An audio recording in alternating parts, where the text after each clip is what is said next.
Hey everybody, welcome back to Fractured Thinking. Hard work is hard to articulate. And I don't know, it feels like it's hard to articulate for a variety of reasons, but I just got to this last page of an art book about drawing perspective by Dong Ho Kim, for what it's worth. And he ends on this note that I guess his teacher was giving some like seminar or something, and that his teacher was, did have raw talent to begin with, but his teacher also drew a lot, got a lot of mileage is a term I'm hearing a lot in what I've been watching and reading about improving at art.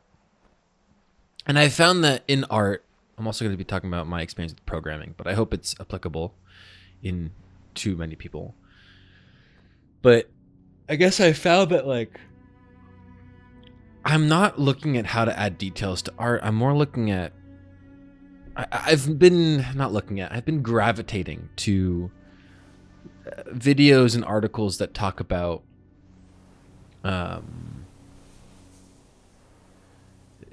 mentalities around art. Iterative drawing is a better way to think about art than just like, how do I do this thing? And I think I've been doing that similarly with programming and stuff like that. I just want to make sure I'm on the correct microphone, because it's occurred to me that it could be true. No, we're not. Anyway, the epilogue of this book, it says, he, the teacher, also said that he has seen many talented people, but that talent can only carry someone so far. Once you're out of school, it's all about hard work. None of this was news to me, but I think there's a reason why all the stories told by the top people in any field convey a similar message. And I've heard this for years. One of the biggest things was realizing that I'm not talented and accepting that, and then also saying, well, hard work beats talent when talent doesn't work hard. And that's a message I think everyone has probably seen several times over and over again. The thing is, hard work is not always rewarded. Sometimes shortcuts and cheats are rewarded. And that kind of screws you up. Or at least it screwed me up. Reading in school, you start to read for quizzes and tests. It's the classic example, in my opinion, of intrinsic and extrinsic motivation. And I guess this part of this book kind of was like, you know what? I think I can maybe articulate some thoughts. Maybe I'm in a good headspace or whatever. But I mean, recently, I'm still unemployed. I've been unemployed since the end of April. I've been applying for jobs, and admittedly, I haven't been working as hard as I could be. In fact, I don't think I've been working hard at all. I've been, on off these projects in a very classic manner. I was working at a summer camp last week, and I got back, and I feel all these old habits coming back, and I'm trying to fight them. But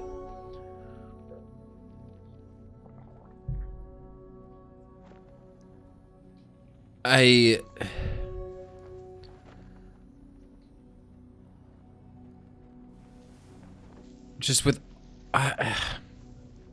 thing is, and I need to check my little note that I wrote to myself because I knew this was going to happen, but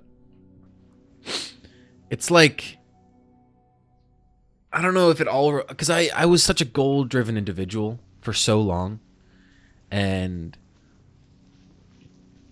goals are important, but I stopped using my calendar so heavily and everything, and I just started taking this approach to life that was like, well, I literally don't need to be anywhere at 9 a.m. I don't have meetings to attend. But I don't know if that was, it's nice to have that, right? It's nice to not have these completely external goals. I don't have a test coming up. But it really does, I think at least, make you realize that despite no test or anything, you still have to work hard. And so at work, it's easy because it's you got to get shit done. I think at the end of my last job, it was really about just doing things to, stay employed, make money, whatever. But now it's I'm on unemployment, so I'm, breaking even, and I'm not in a desperate situation. I'm very lucky. And so I'm able to kind of gravitate to things like improving in art and recording these random VGTs. But I am not resting. There's no sense of I am taking a break, baby.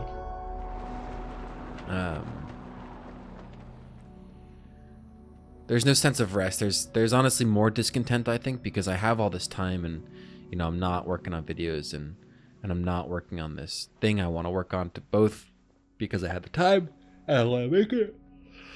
Excuse me. But also because I need to stay sharp for these job searches. Otherwise, I am going to, you know, forget how my coding workflow works. And there's all these strategies, and it's, I don't know if anyone's been around for a while or knows anything about me. This is going to sound ironic, but there's all these strategies to plan better and whatever. But what I think I'm realizing, literally just now, I think I'm able to articulate this thought, is that those strategies only work when... Hello, mysterious figure. These strategies only work when you have structure of school or work. These external goals that have an external meaning. But if I want to, you know, make this web app or make this game, it comes down to hard work. And hard work is not always challenging work. In my case, it's like, you know, how do I put this? I just want a disclaimer, because there was a miscommunication thing when I was talking about this with someone else, that, you know, that's on me. I'm not saying hard work and self-discipline is going to solve all your problems.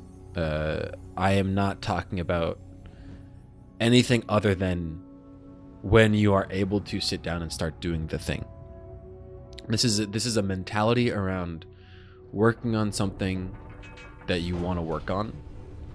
This is not how to, you know, this is not suck it up and just do it. This is not just choose to be happy and all your problems will be solved.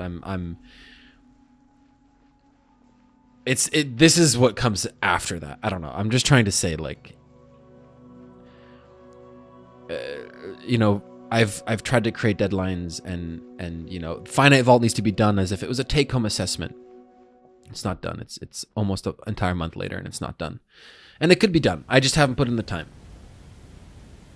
It's just, for some reason, this idea in the book of once you're out of school, it's all about hard work, kind of made me realize, yeah, I guess it is. I want to share this mentality with other people, but it's... Knowing where I've come from, I know it's hard to convey, and so... It becomes this thing of, like, recently... And this is because I don't have deadline. Like, I have interviews next week, and I should get these things done before then. But if I focus on those things, then it defeats the purpose of this change of mind. But it really is, like, once you're out of a structured environment, there is no such thing as input versus output time. This idea I used to have. There is no such thing really as time blocking. Like, those things work really well when you have a very concrete ending. But when something is like, make a game, that's not a concrete... I mean, that's a actionable goal. But it's not a concrete requirement. There is, you know, the deadline is now. And so I'm trying to foster this mentality in myself of, like, instead of doing something for the end goal, instead of sitting down and work on a game because I want to make a game, instead of drawing because I think drawing has been helpful for me to discover this, because I don't know why I want to be good at drawing. I don't know if it's like I want to be cool and come up, like, I've had moments where, like, man, I want to just draw this. Like, when I'm in airports, you know, I want to draw that. I want to draw scenes. I want to draw people. I just want to be able to draw on the spot. But there's no, you know, it's not like I want to go to art school. I don't want to become a professional artist. So I don't have an attainable goal.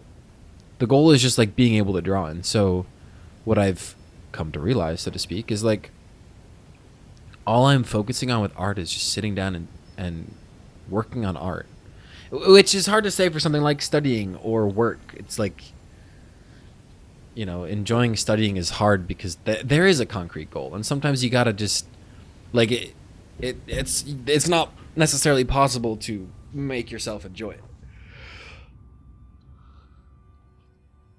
You know, I didn't like studying algorithms. I did it though. You know, computer science was very theoretical, and is very theoretical, and I did it because I knew it was necessary for degree and whatever. But making a game is not necessary for anything. Reading a book is not necessary for anything. Drawing is not necessary for anything. There's no reason to do any of these things aside from doing these things. Does that make sense? Drawing has no purpose aside from me just kind of wanting to draw, which is a realization that is huge for me. That I actually want to do this thing. And that I've kind of been doing it consistently. I think a big part of this as well is, you know, making myself bored. Removing the social media and, you know, continuing down that path and really, really trying to cut TV out. Trying to be better at being in the now. And meditating and all that. And bringing meditation out of just sitting and into, okay, know what? I'm doing this right now. Oh, I thought I should do the dishes. Okay, let's do the dishes. It'll take me 30 seconds. No rules. No, if it takes less than 5 minutes, just do it. Those rules are helpful. I still gamify very, very many aspects of my life, but Japanese is no longer logging time and shooting for a specific time frame. Art is not 1 page a day. For me, it's always hard to start doing things, largely because of these distracting thoughts and various executive dysfunction-esque things and other reasons. And again, this comes after, this comes after you're up and about. We'll put it that way. If you're not up and about, I'm not saying this is somewhat specific.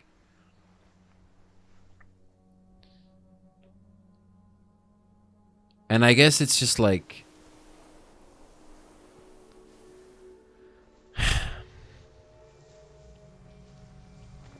I have always been able to just make these plans and whatever, but they don't mean anything if I can't enjoy the work.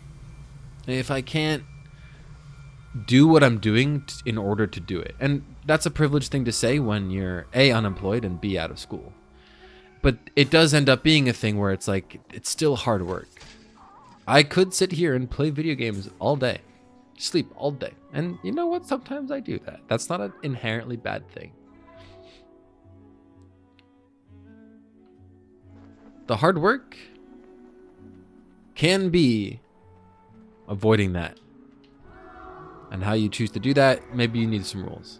But I'm not talking about that. I'm talking about when you are looking up the quickest ways to learn Japanese, the quickest ways to improve at art. When you're working on the game and you can't solve a problem and you look up, how do I do this? And you can't find the specific solution, so you get frustrated and you stop. You can't find someone who's got the same exact perspective problem that you have, so you give up and you stop. When you can't just magically learn all the grammar, and when you can't magically speak Japanese after not having spoken any Japanese.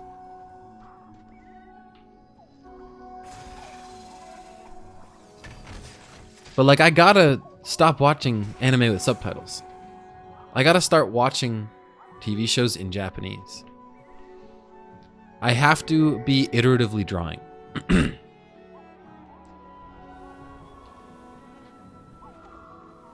When I'm making a game, I can't just go look up solutions anymore. That works at the start. When you really don't know how to code or anything. But I know how to read docs. I know how to program. But I want to make a Lucio wall writing game. Because I don't want to play Overwatch, but I miss Lucio wall writing. I'm not just going to look up how to do it. I want to figure it out. It takes a lot longer. But the understanding that you gain from that, I have tasted that understanding. Most recently for authentication on the back end. And it's hard work to not use the shortcuts and stuff. You know, the things that gave success in school. And maybe you don't, I don't know. But outside of school, outside of work, after you're able to find whatever works for you, you know, rules or cold turkey blocker to stop being on social media.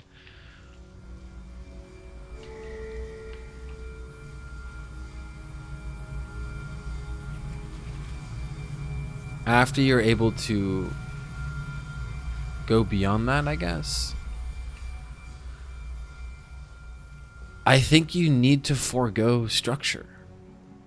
You know, even in work, at least as a software engineer, in some ways, it's like, you know, when I worked front desk, I'm not going to try and make myself enjoy that.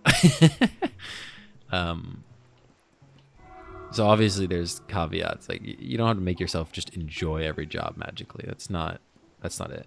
It's for the things you find yourself wanting to do but not doing anyway, I guess. And for me, it's just, I'm still struggling, but it feels better for my mental well-being when I say to myself, try and enjoy it. Try and do the thing in order to do the thing, not do the thing in order to get the end result. Because at the end of the day, and what I'm finding outside of work and in unemployment, outside of school, doing the thing for the end result is kind of sucks. Because when you hit that end result, and I've always gotten, not always gotten the goal, but when I've gotten the goal, I've always moved the goalpost.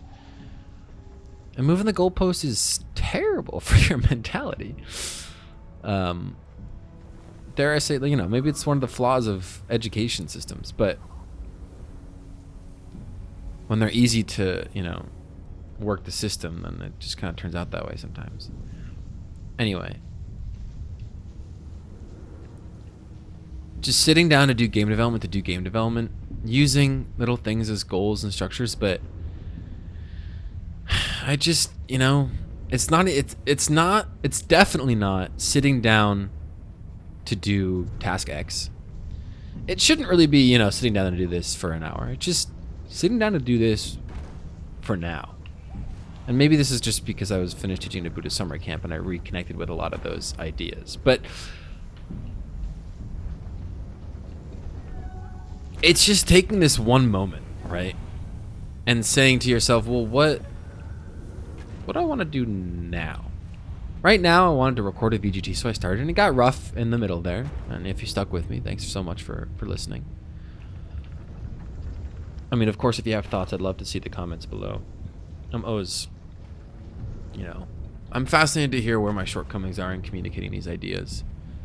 And I'm, you know, if these things resonate with people, that's lovely.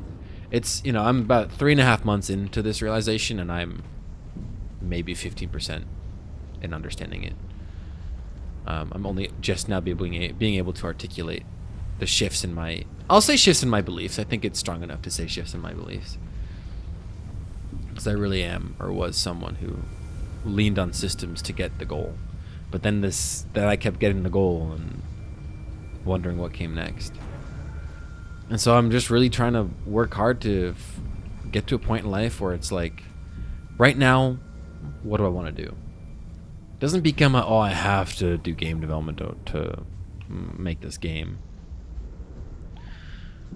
I want to make a game. You know what? Right now, I'm going to do game development. Maybe I open Godot and feeling sucks and I stop. All I really want is to not watch another episode of TV.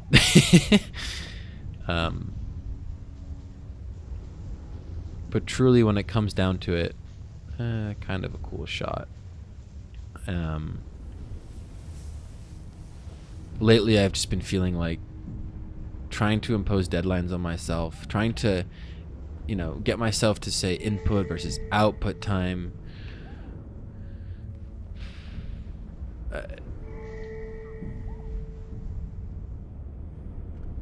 even gamifying my life in a way is just not it. Gamifying my life, I think, is a very useful strategy and has helped me with different struggles.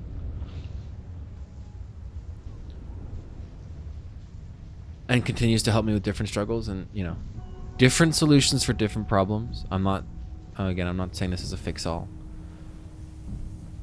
But when it does come to my struggle of finding what I want to do in life, realizing I want to make a game and make videos and make art and play music and program, web apps and make these ideas come to life, I want to do all those things. And yet, I don't. And so it's like, why don't I?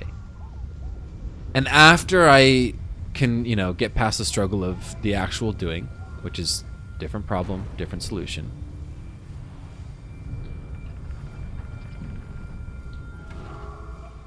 how can I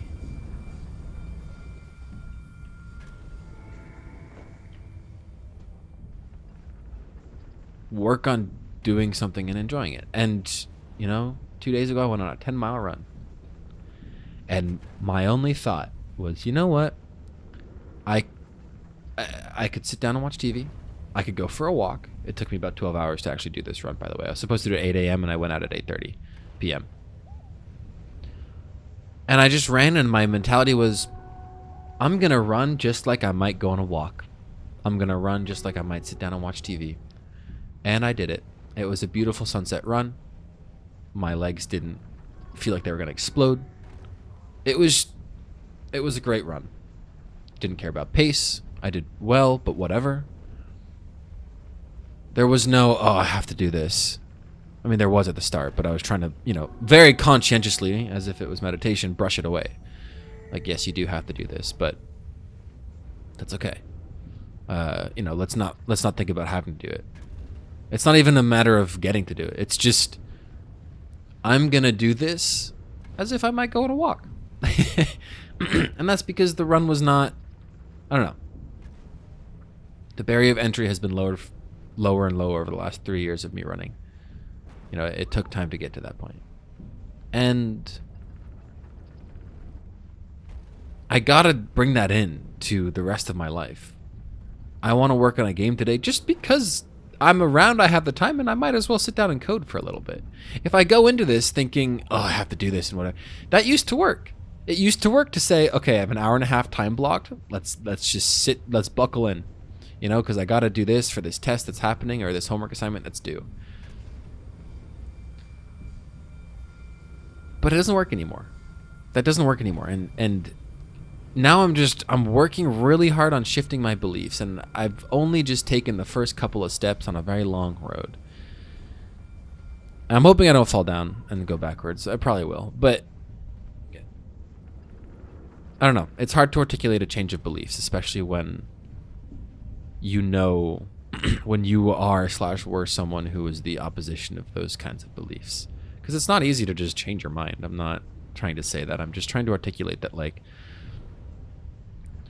after school, outside of structure, things come down to hard work. However, the hard work doesn't have to be insufferable. There is absolutely no way you can change my belief to be like, yeah, no, accounting, just something I gotta do, just like I'm gonna go for a walk. That ain't it. Doing my taxes is a chore and a task, and I went back to school for a quarter, and again, a chore and a task. Absolutely. No way would I have changed my mentality to be like, well, I just want to study like I would. If the topics are interesting and it's in a future career, then, maybe it's time to rewire those beliefs. But it's possible for me to do that for running, for martial arts, for art, for programming, because these are things that I want to continue doing in my life. I've wanted to do these things for so long, 6-7 years. And so changing these beliefs seems within the realm of possibility. And so it's taking these moments and being like, okay, right now, I'm not doing anything. And this is meditation, bringing mindfulness meditation into the real world. It's okay. I'm not doing anything right now. I want to watch TV. I want all these distracting thoughts. All these habits are happening, but let me just do some game development and really be mindful of wanting to do it. And if it feels like I'm pushing against a brick wall, I'm gonna stop. Maybe that takes the long road, but having done that in the past, I also know that very well might burn me out and be more painful in the long run.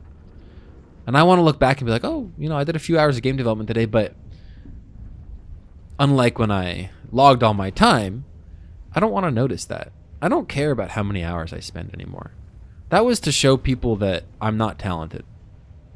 That was to, you know, make sure people knew that I spent 600 hours studying Japanese 1 year, and because people would, you know, say I have the language gene, and that pissed me off. But no, I'm not.